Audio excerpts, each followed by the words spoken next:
Joining us now to talk a little bit more about that, Deputy Communications Director at the RNC, Cassie Smedile. So, Cassie, thank you to being for you to be with us today. It's kind of blowing my mind that the press wouldn't be there, but I'd love to hear your take on that. How do you think this thing is going to look?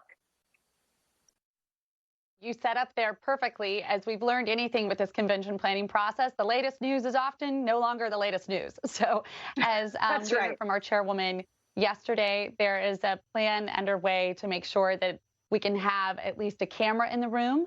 But we're also working with North Carolina's governor to try and get as many people there, including journalists and reporters and video cameras, if he'll allow us to be in the room. Right now, we're contending with limits in North Carolina on how many people you can have, and we're trying to get as much space as possible so that we can have proper distancing, but that also limits who can be in the room. And to get the business of the convention done, which of course is and should be the #1 priority, that's what we're working with right now. And then as our chairwoman stated, we're trying to figure out how many extra people and cameras and equipment we can get in from there.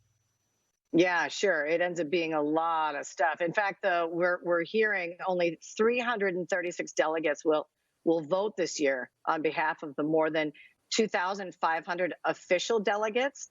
Does this continue to be about coronavirus concerns? Yeah, absolutely. Again, that's just the limitation that we're contending with in the state of North Carolina, which was why when the governor first said that was all that we were going to be able to get, that's why we started to move to have part of the convention celebration in Florida. And then they had a spike there. So now we're just doing the business of it, getting creative with what might happen in terms of a streaming option. But the priority is to get the business done so that we can get Donald Trump renominated as our party's candidate and reelected for our country. That's the priority. Yeah, I'm making sure that we have enough people there to be able to do that. sure. In fact, talk more if you could about the fact or the idea that several portions of the convention will in fact be live streamed, including the vote to formally and officially renominate President Trump. What do you think people are going to think of that? Yeah, I mean, I think people are now just opening ourselves up to say, well, of course, it's 2020. Of course, things look different. Mhm. Nothing was as any of us expected things to look like in any aspect of our lives at this point. And the convention is just another example of that. But I really have to give a shout out to our chairwoman, to the president, to the delegates, and all the state parties who have continually tried to figure out a way to make this happen. Because there is such Mhm. a desire and such strong enthusiasm from our supporters and our voters to make this happen. And I would note that the Democrats, they folded their cards a long time ago. They resigned themselves to having this very bare bones convention. Of course, they're having a bare bones campaign with their candidate just hanging out in the basement and thinking that he's going to get this thing done from the comfort of his own home versus President Trump is continually Yeah. looking for ways to get out and meet with voters, meet with Americans. And the same can be said for our convention.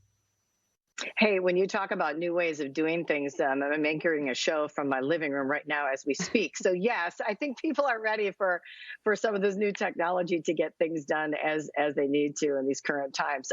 Also curious if you could tell us a little bit more about some of these nightly surprises and tributes that you have planned for the forgotten men and women of America.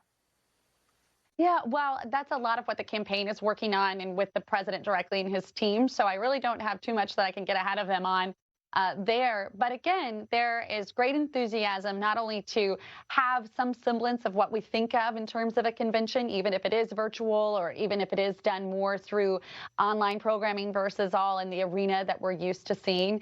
But there is a great desire to meet the needs and the demands, frankly, of our supporters and of the American people to go out and celebrate what makes our country so great and the great message of promises made and promises kept that President Trump has fulfilled since he was just our candidate 4 years ago, and to contrast that with the lack of offerings from the Democrat Party and Joe Biden. Very good. Well, we sure do appreciate your time with us today. Cassie Smedley, thanks so much.